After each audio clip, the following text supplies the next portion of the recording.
उसमें देखा था मुगल्स के बारे में कि उनका क्या क्रोनोलॉजी स्ट्रक्चर रहा है इंडिया में रूल करने का। तो उसी के साथ हमने थर्ड वीडियो में सोचा था कि हम थोड़ा थ्योरेटिकल पार्ट स्टार्ट करते हैं।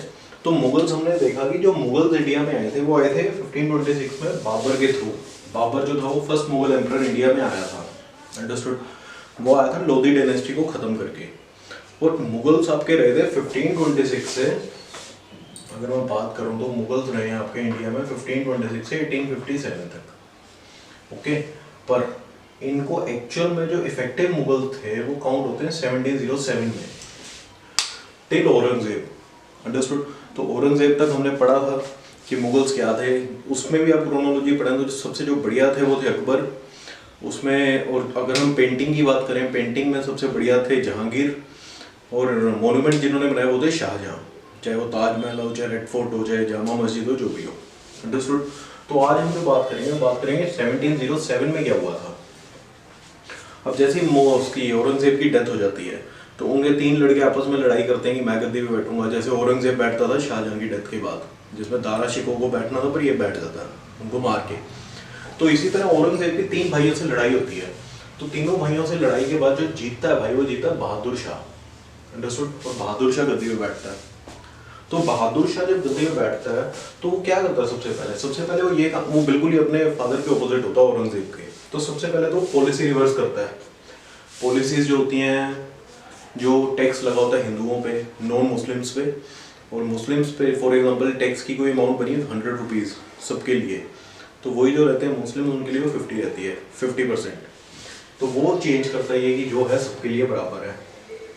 रिलीजियस टॉलरेंट होता है, किसी राजपूत से लड़ाई नहीं होती, उनके साथ फ्रेंडली रिलेशन रहते हैं और उनके साथ रूल करते हैं। जैसे बात की हमने मराठास के साथ, ये थोड़ा हाफ हेडेड होते हैं। जैसे शिवाजी की डेथ के बाद जो साहू होता है उसको ये किंग नहीं मानते, तो वो फिर अपने आप को प्रूव करने में लड़ाई करता है, तो ये उनको रिकॉग्नाइज नहीं करते। गुरु गोविंद सिंह जी के जिनके अच्छे रिलेशन थे, उनको मानसब का टाइटल जो था गुरु गोविंद सिंह जी को, वो इन्होंने दिया था बहादुर शाह ने, अंडरस्टूड। बंदा सिंह बहादुर का रिवोल्ट होता है जो कि जीरकपुर में एक आज के में फोर्ट है लोहगढ़ का, वो ये एक्वायर कर लेते हैं उनको हराने के बाद। और ये इनकी डेथ होती है क्योंकि उस टाइम के नोबल्स जो होते हैं काफ़ी एम्बिशियस होते हैं, तो उनकी वजह से जहंदर शाह जो होता है इनके बाद जो रूलर बनता है वो ये बनता है। इसमें इतना कुछ इंपॉर्टेंट नहीं है, अदर ये इतना आपसे यूपीएससी में भी नहीं कोई पूछेगा, ये जस्ट एक सीक्वेंस चल रहा है। तो मैं आपको एक बार जल्दी बताऊंगा इनके बारे में। जहंदर शाह आता है जिसको जुल्फिकार खान के नाम से जाना जाता है, ये इतना फेमस नहीं होता। ये जो अच्छे काम करता है सारे, जिस वजह से जो नोबल्स होते हैं वो इनको पसंद नहीं करते, और नोबल्स भी इनको पॉइजन देके मार देते हैं,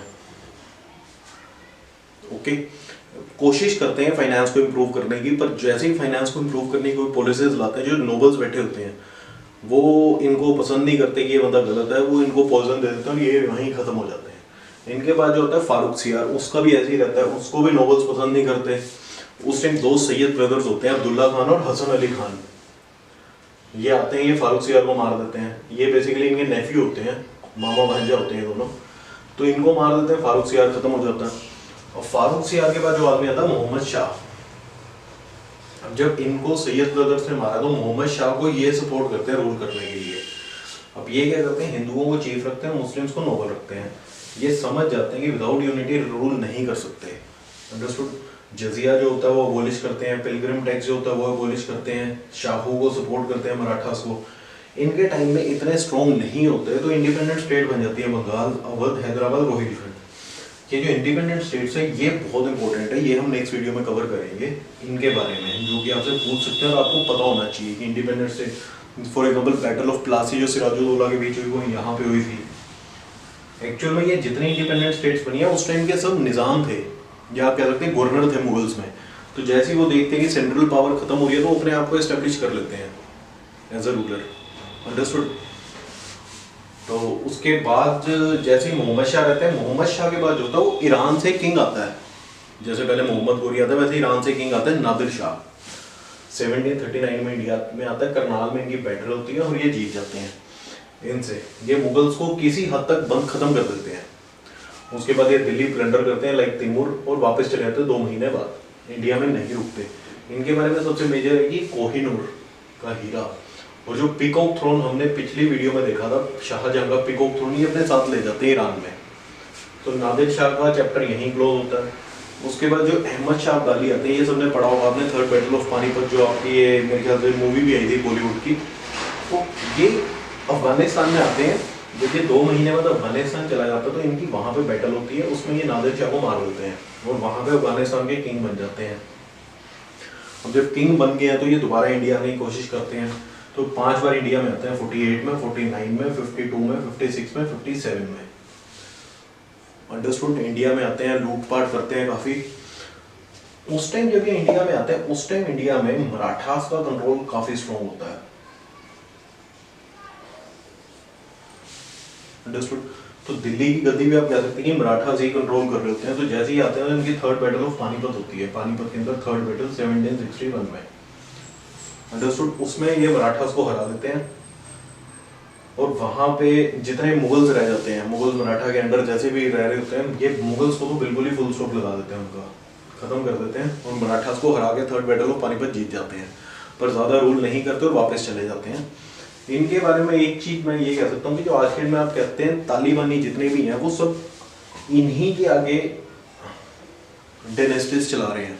जो इनके आगे नेक्स्ट रूलर हुआ, उसके नेक्स्ट रूलर हुआ, ऐसे। ओके। और मुगल्स जैसे यहाँ खत्म हुआ तो मुगल्स के बारे में ये कि औरंगजेब के बाद, जैसे हमने कल बात की थी, आई थिंक 14 रूलर हुए हैं। उनमें 2 ही काम के थे जिनका नाम है यूपीएससी में पूछा हुआ है। एक थे शाह आलम 1759 से 1806 में, आफ्टर बैटल ऑफ प्लासी ये आए थे। और एक बहादुर शाह जफर जो लास्ट थे। इनके बारे में ये कि इन्होंने दीवानी राइट्स दिए थे ब्रिटिशर्स को, फैक्ट्री जहाँ जहाँ लगाई वहाँ पे, बंगाल में, सूरत में, हर जगह शाह आलम ने।